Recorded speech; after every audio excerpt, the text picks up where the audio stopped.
Hi, and welcome to FBC Mission's So That podcast. Today we'll be introducing Amanda Farrar. She is going to be co-hosting this season with me, and we're going to be talking about her story and how God brought her here. So hope you enjoy. Hi, and welcome to Season 4 of FBC Mission So That podcast. This is an encouraging place to hear how God is working in and around us. We know that He blesses His people so that they can bless the world around them. And we're going to be discussing how to join God in all that He is doing. Why is God working in our life, church, and community? It's so that through us, the world will know that He is near. Hey, everybody. I'm so glad that you tuned in today. We're excited to talk about what God's doing here on the podcast. Today is kind of a fun and new introduction. We have Amanda Farrar with us. She is going to be co-hosting with me for the season. So we're excited. The next several weeks we'll be working together. So how are you, Amanda? I am great. Thank you. This is a fun privilege to sit here in this podcast room and just sit with you, Chad. And I know you've done a really good job with the podcast so far. And so it's been super fun to listen to you and Sadie kind of lead and tell a bunch of cool stories and just guide our church and our community to talk about like missions. So I'm excited to keep the conversation going. Well, that's really all it is, a conversation. So I'm excited to have you with us. Yeah, Sadie was awesome. She's doing great. Yeah. She had to get a full-time job. This is a volunteer thing. And so sadly, we'll probably have some ins and outs. But for now, we're so excited that you get to be here on the podcast. So today, our whole task is just to get to know you a little bit, try to understand how God has brought you to this place. I think a lot of people know you. You're kind of all over the place at FBC. You're co-hosting different events for the women's ministry and Side by Side, Starlight Ball last year, and so many things. Yeah, Starlight Ball is just later this week, so a whole church is gearing up for a big fun Friday night party. Yeah, it's tomorrow. Tomorrow night. Yeah, it's tomorrow night. A little later this week. Yeah, tomorrow. And so exciting altogether. Well, hey, just introduce yourself. For those of you that haven't met Amanda, she's a high energy, tons of fun to be around, and but she has a family and she has a history. So just tell us a little bit about you, Amanda. Maybe things that not everybody might know, and then we'll jump into some more stuff about what you're doing today. I love it. Love to. I grew up in the state of Wyoming, so way up north. Wyoming. That's like a picture of a guy on a horseback, right? Yeah, that's what I did. I had to ride a horse to school. You had to ride a horse to school? No, I did not. I was really hoping you were going to say yes to that. Oh, gosh. No, I was a city slicker when it comes to Wyoming. Okay. I lived in the city. It's so funny. I actually was in 4-H, and we were called the City Ranchers. City Ranchers. Yes, because we just did crafting and that's things. So funny. No cows. I lived in Washington for a while, and whenever they would say, "Where you're from?" I'd say Texas. They would ask me about, "Did you ride a horse? Were there tumbleweeds?" You're like, what? I mean, yeah, they have those things, but I never rode a horse. So it's so funny. So Wyoming, it's like that. I transcend time. It's what it is. I did walk in the snow to school from like kindergarten to 9th grade. There was snow from kindergarten to 9th grade. Snow. Wyoming's like tons of snow. I know, but that sounds crazy. How far did you walk? Sometimes it was so windy, I would have to walk backwards, and I would just like cover my head with, my hat and gloves. And did you guys live like next door to the school? No, but like 8 to 10 blocks. Okay. Yeah. Was it uphill both ways? Both ways. Both ways. In this blistering You have snow. to tell the story to your kids, like imprint it on their minds that you walked backwards in the snow to school from 1st to 9th grade. Well, when we go back up to Wyoming to visit, I show them the path. Like we drive the path That's up to so like Mom funny. had to do this. You can do hard things. I had to walk from kindergarten all the way to 9th grade, the same little path to school. Because the elementary and the junior high right next to each other. Yeah, I grew up in Arkansas. Yeah. And the school and the high school was right there too. Yep. So, I get that. That's wild though. Yeah, so Wyoming, and I made my way south from, I went to college in Oklahoma on a tennis scholarship, so I got to play tennis in college, which was super fun. That's awesome. Paid for school. And then I made my way south into Tyler, Texas, and I worked at a Christian camp there, Pine Cove Christian Camp, and It was still see Pine Cove stuff all over the place around here. Yeah, it's an incredible place. So we still go for family camp during the summer. So that's super fun. That's awesome. And that's where I met my husband, Blake. At Pine Cove? At Pine Cove. Okay. We actually met, I like to say, we met on a trip to Israel, which is true. Okay. But we both went on the same trip not knowing each other. And I kind of knew of him. But we didn't have googly eyes for each other on the trip, until it was afterwards. Okay. And it was like, hey, I know you. You went on this incredible trip. The Lord changed my life. And, what did you think about this place? And so when we would chat for like 2 hours or so, and then at some point he asked for my number. And the rest is history. Okay. But it wasn't like you guys were walking the streets that Jesus walked hand in hand or anything like that. No. No. Well, no. But I would have loved that. But of course, we didn't have googly eyes. The Lord was doing a work with me. It was me and God hanging out. But we do have one picture together on accident. You're just in these big long lines, in like tour groups or whatever. And a friend said, "Hey, y'all turn around and take a picture." And whoever was in that line, but it was just Blake and I, and we have this picture of us on top of a hill in Gamla, is what the hill is called. And so it was pretty cool. I know we have one picture together. Funny. That's funny. I didn't know.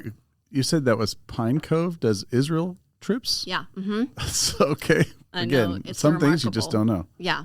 It's kind of through a program they do. It's called The Forge, like a gap year program, finding your identity and leading out of your identity. Okay. So it's cool. They take it, and then staff and random people can jump on that trip. So that's awesome. Yeah, it's incredible. So that's how you got to meet Blake, Pine Cove and Israel. Pine Cove and Israel. Okay. And then we, Blake wanted to start a cool business. And so we moved to Boerne and been here in Boerne for like, I should have done some math, 13 years. Okay. No, we're about to be married for 13 years. So Boerne for 12 years. Okay. And we came to FBC when we were searching, we were, year into marriage and celebrate our first anniversary in Boerne, and we were looking for churches, and we didn't know, where to go. There was not very many that like had young couples and without kids and stuff, and FBC had this really cool community, and so we were like, let's go to FBC and be a part of this young marrieds group, and we are still in it because now it's all grown and old marrieds or medium marrieds. Medium marrieds. Yeah. You got mid-sized kids. Mid-sized kids. So that's been super fun. So we've just loved FBC for the people, times have changed and things have, ebbed and flowed, but the people have just been remarkable human beings. And so it's been fun to be a part of that. I love that. Like, we've been here for a year and a half, and this is an unbelievable church with unbelievable people. Yes. And it seems like everywhere I turn, I meet another one that is incredible that I didn't know. I'm trying to, there's a story on the edge of my mind that I just can't quite grab it. It's another lady that's like, oh, I've been listening to podcasts. I used to be on the missions team, and she came to an event with Lena this weekend. Oh, cool. And started telling me, like, she's been involved with missions for 20-something years here at FBC, and that's the first time I met her. She's been to India. She's been to Uganda. She's probably listening to this right now, screaming her name. I know this her is name. My name. Her name is Michelle. Oh, okay. But I wasn't. I didn't know what. Michelle's fine. Okay, I don't know her last name, so that doesn't help much. Great. But it was again. I'm like, I just keep running into these people that have a ton of history, a ton of engagement. She has ailing parents, so she's really disconnected right now and not able to be as involved. But again, this is over and over amazing people. Yeah, the people here make what it is. It's beautiful. It really is the case. It's amazing. Yeah. So here we are. We have 3 girls, and they are adorable. 9, 7, by and the 5. way. Thank you. They are think a like ton of angels. fun. They are wild girls. I love them. They're so funny. You know what? They're gonna know how to have fun, and they're I have gonna learn no doubt about that. how to play. So I'm excited to. They might not know how to clean their room, but they're gonna somehow make it fun. Eventually that catches up to you. Hopefully. Well, that's awesome. That's awesome. So there's a lot of things that you've been involved in, even in the 18 months I've been here. So just maybe share a little bit about some of your ministry activity, some of the things that you've been doing, and then we'll talk a little bit about a project that you're working on right now, which I think is really exciting too. But don't start that one yet. Okay. Let's talk about kind of what you've been doing and how the Lord has been using you in the last 12 years here at FBC. Goodness, yes. How has the Lord been using me? Well, I think the biggest part is obviously as a mom and hanging out as, taking care of those kiddos. But in that community of moms, my biggest, what I love to do is be a part of MOPS, which is Mothers of Preschoolers. And it's a thing we have at church here that it's once a month, and about 160 moms come, and they get to come and have childcare and have breakfast, and they hear the gospel, some form of speaker about what it looks like to be a human amongst crazy children, but wonderful children, and or how to take care of their needs and what the Lord can do for them. So it's been really fun to be a part of that. And so I'd say that's the biggest thing. I've had little bits of pieces in that, and that's been super fun. And we love our growth group that we've been a part of forever. Blake, he kind of teaches every once in a while, and that's been super fun to be a part of that. And is that called the Equip class? Yeah, that's right. Yeah, it's the Equip group. Yeah. Yeah. They're a lot of fun. Yeah, we really like the mid-married, but we'll take young marrieds. Young marrieds. And old marrieds. We're all sorts now. So there's no age. I'll jump back to the MOPS thing just for a moment. Sadie loved it. One of our early podcasts, you talked about MOPS. We've even considered, and I think you've suggested we can bring in some MOPS leaders and hear more about the mission of MOPS, what MOPS is doing, and how it's engaging mothers of preschoolers in lots of different ways in our city and really on a national scale. There's MOPS in lots and lots of communities. When I was in Seattle, we had a MOPS at our church, and in the Valley there was MOPS locally and everything. So it really is a neat organization. But I think the one here in Boerne is one of the larger ones in Texas, and I've even heard say it's one of the larger ones in the country. And you've been a part of that. So what are some of the benefits? Well, what do ladies get? I mean, obviously they get a few hours. Their kids are being taken care of, so they get a little bit of space. But beyond that, what is MOPS doing for them? Well, I would say, from personally speaking, when I first came to MOPS, newly had a kid, you kind of get in this. I would say that for whatever reason, a lot of women, experience motherhood, whatever that looks like, whether they actually have their own children or fostering, there's a point where every mom, you look around and everyone's experienced it, except it feels so lonely. Mm-hmm. How is that possible? And it's because we all are just carrying our own thoughts, and we're all just carrying our own pasts and our own, what is happening. There's just been this huge life change. My sister-in-law said the other day, I thought I could I'm going into motherhood, I can do this. And then I get spit in the face. And it's what data did I just take in? No one's ever done that before. What do I do with this? And so then you feel like some crazy person, and you're like, how do I feel? What is going on? So for me, in that regard, when I would go to MOPS, I would look around and these people would get me. They understood me. They're in the same place in life. The exact same place that they understand my fears and my worries and my joys. And because motherhood is the hardest thing. It's like a miracle, if you can say, to explain to somebody who hasn't had kids, because they know what it's like to be tired. They know what it's like to be disappointed and frustrated and impatient. But then when your kid smiles at you and all that stuff goes away, you're like, how is that possible? That's a miracle. So it's hard to explain to somebody, but but look at the cute thing they did. And I've forgotten all about this past week's, exhaustion. Yeah, the exhaustion, the mess. In a minute, and it's motherhood does that. So I think that's what's incredible about MOPS is people can come and they feel like there's a place that they can belong, and that there's a place that understands them, because husbands and mothers and other, people in community try their best, and want to help. But to sit next to someone that's this literally happened to me yesterday, or yes, that happened. I remember when my kid did that, 2 years ago, or hey, I'm entering kindergarten. What does this look like? So, and they do get 2 hours without their children. Right. We love them, but we also love when they are somewhere there's some space else. So you can breathe. Yes. And I remember that season of life, you don't get to drink a hot cup of coffee, because it's just, unless you want to wake up at 5 a.m. And even then you're like, I'm going to do it. And then someone wakes up.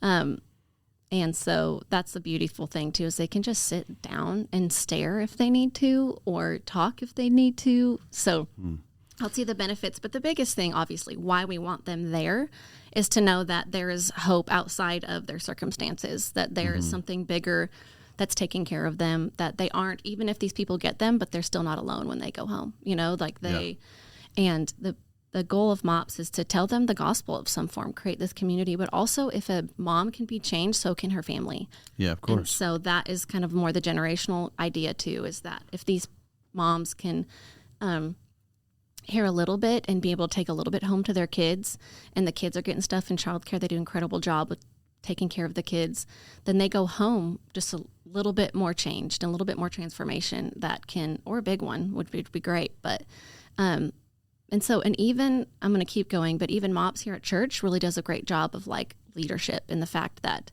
we have about 40 women who are a part of the leadership in MOPS. And they're from multiple churches, right? Multiple it's not churches. Just from our church. You're right. Yeah. And it's community based, and so FBC and MOPS together do a great job of building up these leaders to go like, hey, you can help another mom, like make a meal, or you can take care of them. You can pray for them.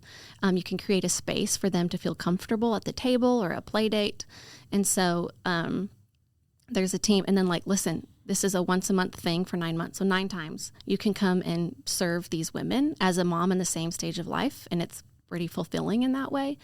But then they may begin to see that like, oh, I can do this in my church. I can go do this with my church, or I can do this with my family. Even if it's hard, I can serve a little bit more or do whatever. And so the fact that there's a lot of opportunity for leadership is really cool too, that to see these women step up and do really cool things that they wouldn't have otherwise known that they could do or have the capacity for. And it's like, oh, I can do this. I can do things for the Lord, even when I have Band-Aids, like all I'm doing is attaching Band-Aids to knees. Like, no, I can, although that is a cool impact as well, taking care of your kids, there's other parts that help in motherhood to make it fulfilling. Yeah. I mean, I obviously got to watch Elise walk through this whole process of pregnancy, motherhood, and now, we got a teenager and one almost a teenager, and the isolation, especially.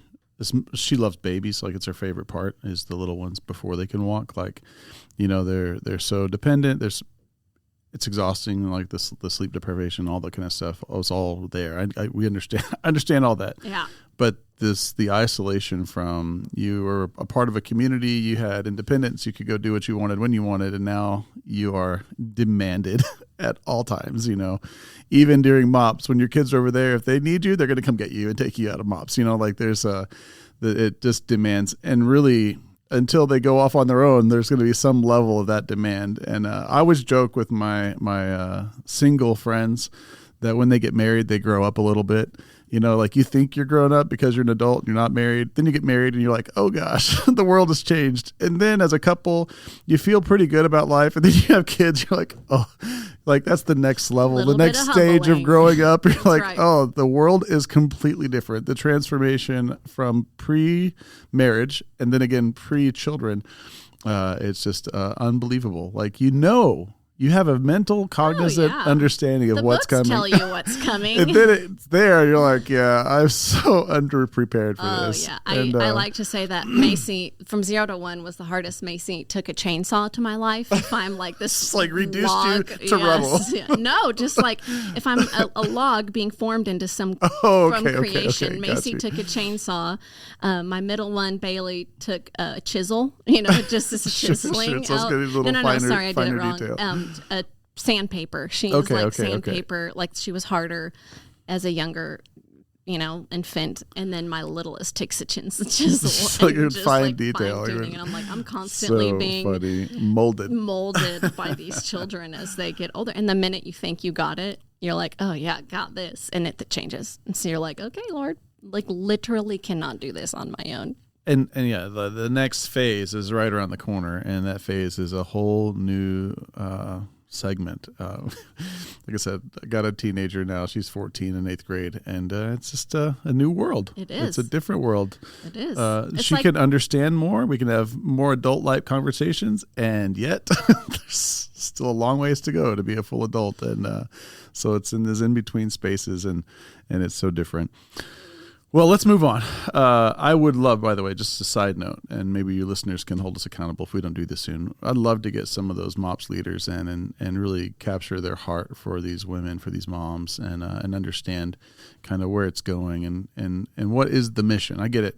we're providing space. There's a lot there, but there's also the spiritual side to it. We're trying to and help them find hope in the gospel, especially in Christ, who is always near, right? So even when everyone else is away and you're so isolated, you're not alone, right? This kind of picture. So I'd love to explore that. I think some of the MOPS leadership, even some of the upper leadership is local, so maybe we could grab some of those folks and have some good conversations with them. So remind me of that, Amanda. Let's do that. Oh, I'm already sending you a text message. All right, well, let's send them and see if they can come in the next month. True. That'd be great.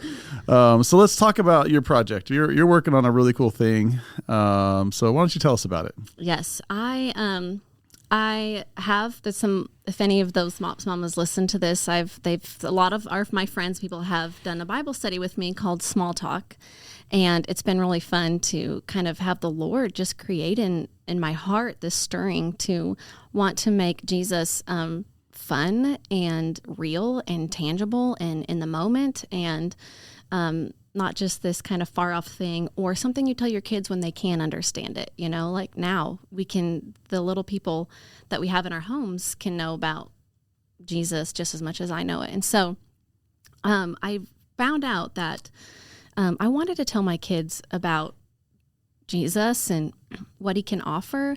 But as they were little, and I would listen to great podcasts and some really fun mentors and things were like, okay, you need to tell your kids the gospel. And I'm like, okay, yeah.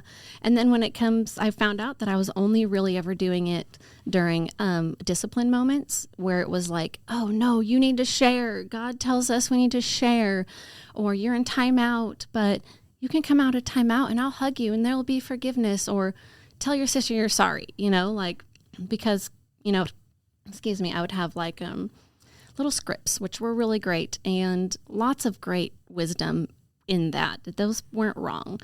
But I was realizing for myself, it was only during those times of discipline, or it was, let's sit down and read this Bible story together. And while that's good, they're like, what? We don't want to sit down at all. No. And so on one side of my mouth, I'm like, hey, God loves you, and sit down and listen, like. Of course. Anyone that's ever led a children's Bible study knows exactly what you're saying. Like, absolutely. You just want to be like so kind and be like, will you sit down and listen to this sweet little story, or else? And they're going to be like, yeah, this is perfect. I'm going to sit still for the next however long. Yeah. And so you just want to like tell them everything you knew in that moment, Or the other option is just like, well, someone will, and send them off to Sunday school, and be like, someone's going to tell them something. Yeah, the church can take this. I'm going to outsource it to the professionals. Yeah, and all these three things are great in and of themselves. No, of course. But I'm finding that I was finding holes in that. Like I was struggling on what that looks like for me of telling them the gospel. And so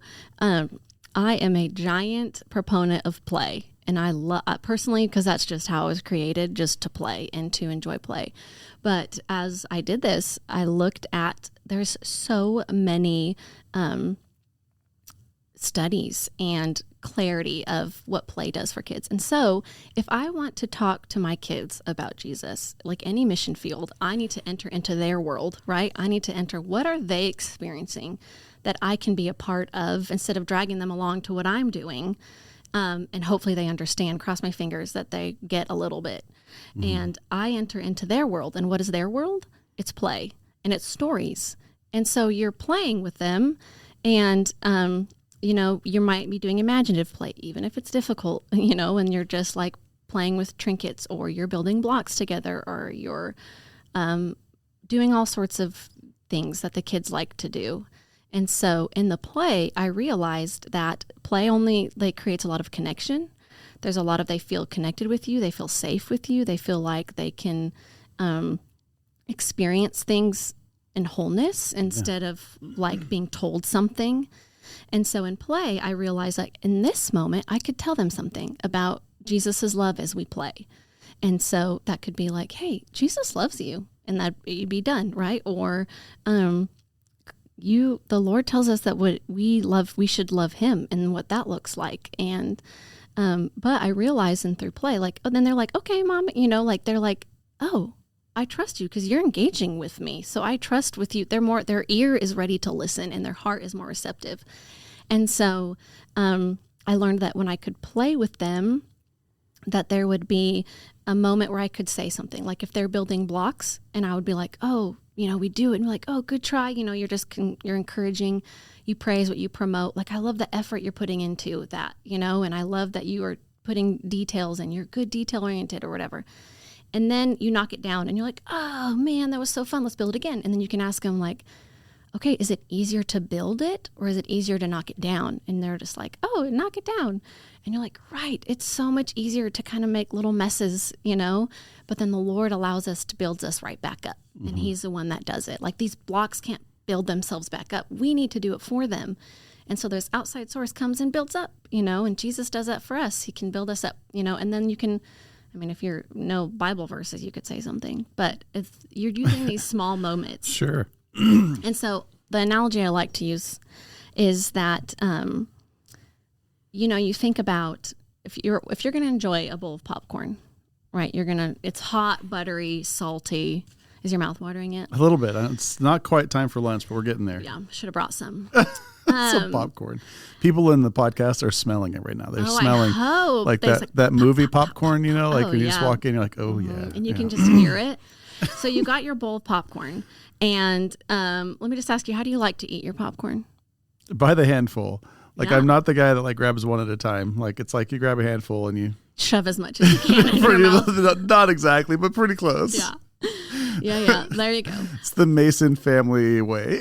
Yeah. Make sure there's napkins on hand.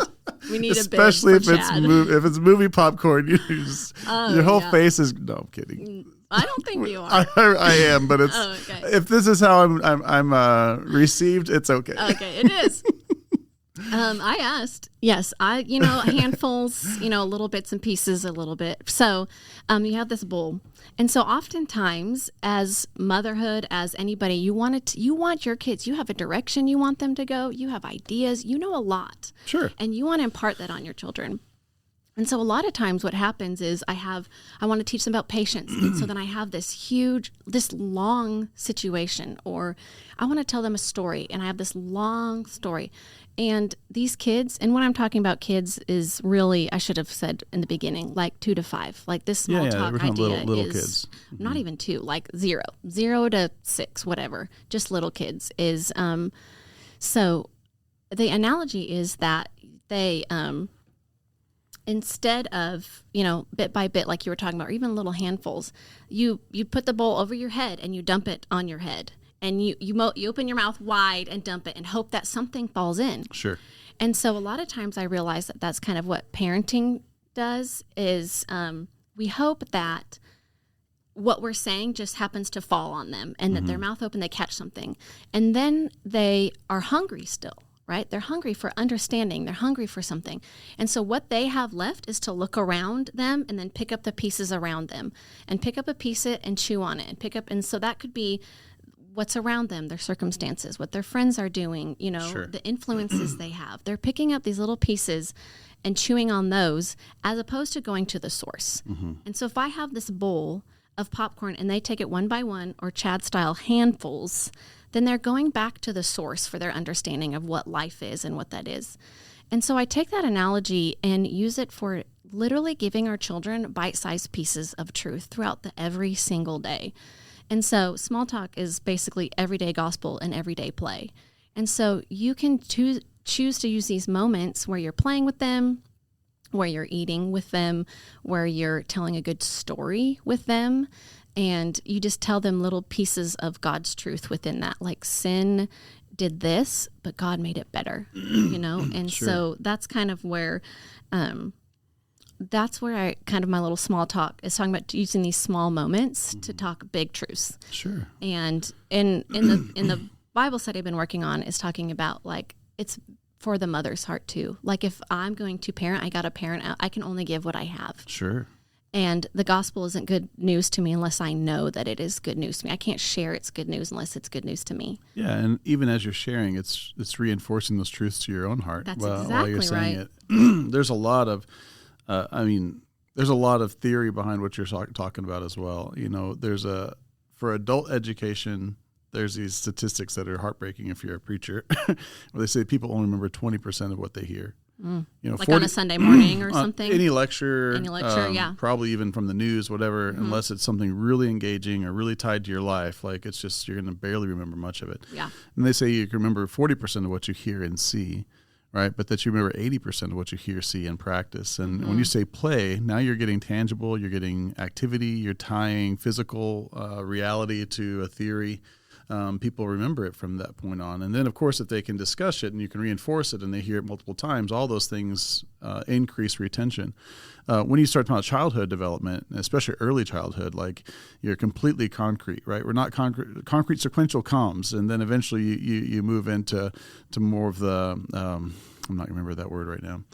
I can't help you. Yeah, I know.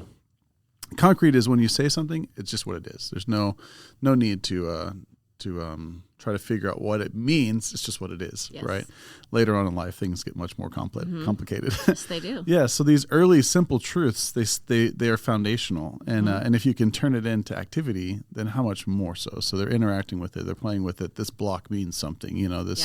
This whole activity has something so much more than this straight retention. And this is another big issue when you're talking even in childhood education today. You're talking about how we use our education methodologies, and you've got these different groups like an Ambleside or Montessori schools that are very tangible and hands-on and all those kind of things, and it really builds on those concepts. So I love the whole idea. It sounds wonderful. I hope that parents can really enjoy it. I hope that moms can understand and pick it up.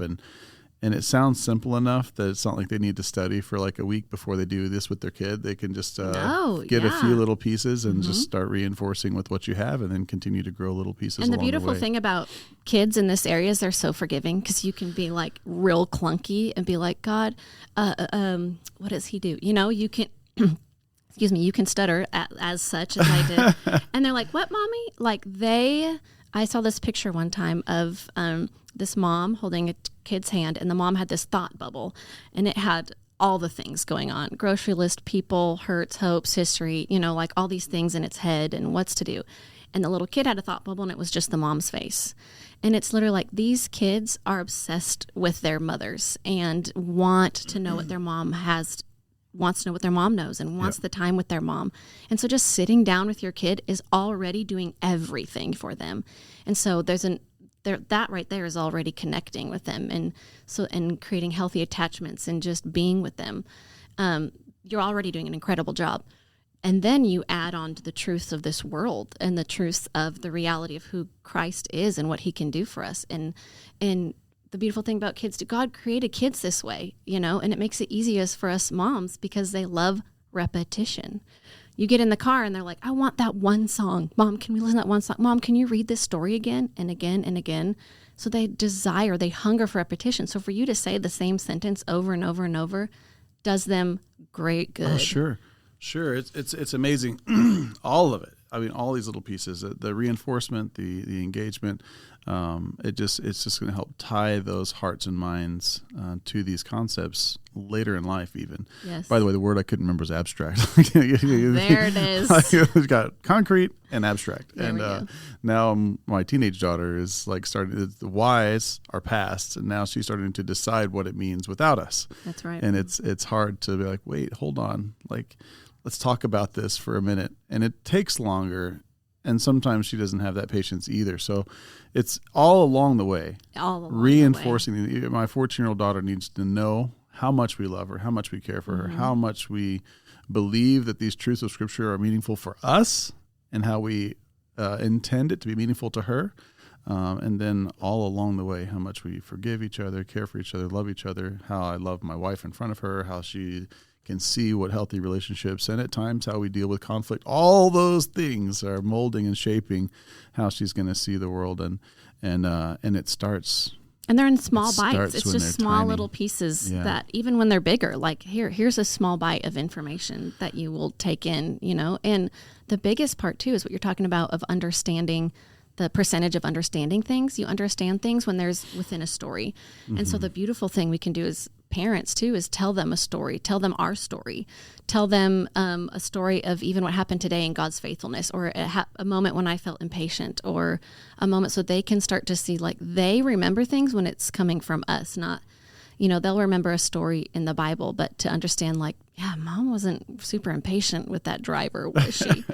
And this is what I would do normally, maybe yell or honk my horn. But right now, because of Jesus, I'm going to do this instead, and just to kind of tell a quick little story. It takes a second but the only reason why you can shoot at the hip in those moments is because it's true in your own heart. Yeah, sure. Well, a few years ago, Allie had an accident and broke her femur. It was horrible for our family. One of the worst days I can remember. It took 3 months before she could even begin to walk again. Like she had to be on her back with her leg up, like 80% of the day. Basically, it was horrible for 2 months, and she hated it. So it was a really rough couple months.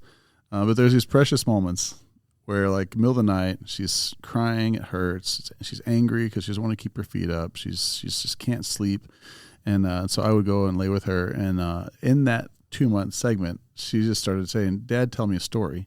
So I just started telling her every tiny random story I could remember from my childhood. And some of them are weird, some of them are funny, some of them are just, we were in like country, so climbing trees kind of stuff. I'm just telling these stories and embellishing some things because it was funny and it was the middle of the night. Why wouldn't you? Yeah, why not? Well, the other day we're hanging out with somebody and she's like, "Hey, let me tell you this story." She starts telling me these stories from the middle of the night.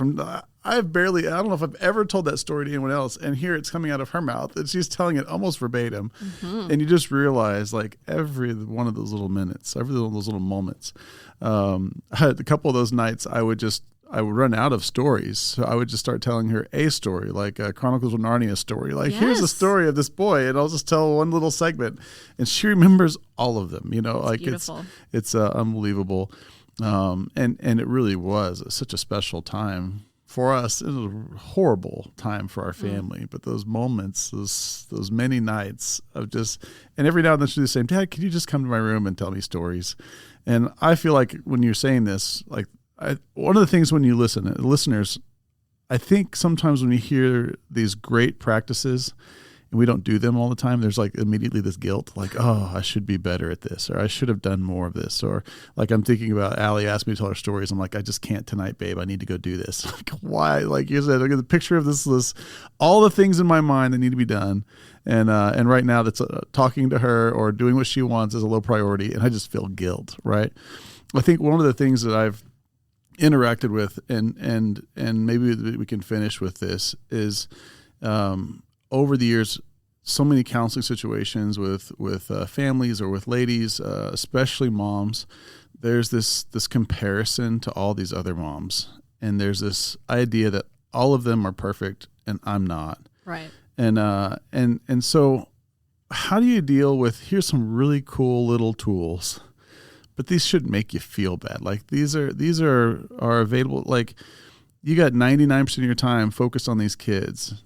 And how do you redeem a small portion of that? It doesn't have to be, you don't have to be perfect. You don't have to be, speaking truth into their lives 99% of the world, all the time. Yes, we want you to be doing as much as you can, but we want it to be sincere, not dutiful. We want you to be heart engaged, not like, "Oh, I have to do this or I won't be good at this," or my kids are going to turn out wrong. Or it's like all of the concerns pile up so much, and there's just this guilt attached to it. So how would you speak to a mom that says, "I just am not good at this. I'm not good enough to do these things"? Yes. You just opened the biggest mom box that's out there. We may need to have a podcast just on this. We got 3 more minutes. Let's bring up this. Let's bring up this major, I don't have an answer. I don't know. It's within us, like to want to do things well, but know that we lack, and know that we can't do it. And so the thing is, I would say is, yeah, you're right. I don't do this all the time. Honestly, my third, I would be like, "Oh, let's play with rice," because I'm sensory, and I start pouring up. Like, "Did you know that the Bible?" Brooke goes, "Mom, I don't want to hear it." And I'm like, "Okay." Mom of the year, click. And I was like, okay. And so I found out I'm like, okay, great. Like, let's not, I heard it say, like, if it's awkward to talk about the Lord, then you need to do it more. Like, make it to the point where it's not awkward, And so that at that point she was like, you do it too much, Mom. I'm out of here. Can we just play today? Yeah. And she's 4. Right. And so then I just play. And then the rest of the day I found out that she did it kind of herself. She was like, see this, and she was like letting her direct the play was like, okay, great. I don't need to be this constant voice. Like, let the voice sink in and let her say something, or do something. But so the guilt, though, of like, I should, that word is just the worst word out there. And it's really like, sure, we all should. We should all eat healthier. We should all do these certain things. But for parenting specifically, I think that one of my other favorite verses is in Isaiah 40, and it says, the Lord will deal gently with those who are with the young. And he says there is no part of what Jesus wants from us that will bring guilt, that will bring shame. And so if you're feeling these ways of like, man, I just won't ever be able to like say those things from the hip, then take that to the Lord and be like, okay, when can I tell my kid about help me see when is a good time to tell him about Jesus? When is a good time? Because maybe I don't really like playing. A lot of moms say that to me. They're like, but I don't really like playing with my kid. And part of me was like, but it's not about you right now. Yeah. And if you want to connect with them, so I've set an alarm before. Sorry, my kids are going to hear this. I've kept it a secret from them this entire time. But I set an alarm for 30 minutes. Yeah. Like, oh. Of like, you know what, I can do 30. The science says that 30 minutes a day or a week, some say a week, really brings that connection. That's all they need from you is that sweet, healthy attachment. And so set an alarm and be like, okay, I know I can't do this and I know I'm not good at this, but I can do it for 30 minutes. I don't want to open up another. No, but I have one more thing. You ready to hear? Yeah, I want to hear it. I want to hear it. And then this is a whole nother podcast. Good. Because I read this study from this incredible book, and if you want me to reference it, I can. But she says that a healthy parent gets 50% of it right. 50%. And you're a healthy attachment parent. That's easy. I can do that. Like I can do 50%. And what the world we live in says, like, 100% is good. 98% is I'm doing okay. 90% is I need to do more. 70% you're in trouble. You're in trouble. No, literally studies show that 50% is a healthy attachment to your child. And so it's like, whoa, what is that other 50%? It's the Lord. And he is the one that is requiring you to have that moment. Every parent, every grandparent who was a parent once, like every parent knows that it's by the grace of God that our kids turn out okay. Like we make so many mistakes. There's so much space. You're like, and you said should is such a hard word. Should have is even harder. I should have done this because there's no changing it, right? And we look back with this regret and this weight. You're like, oh, if only I could have ... And you're like, you know what? You can't. Like in the end, God was with us then, he's with us now.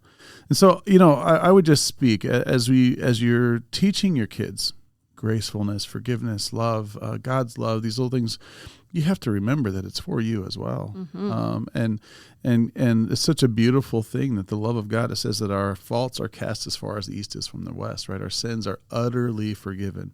And so we have to forgive yourself along the way. Like if you do find yourself saying, I should, or I should have often, and let yourself be okay.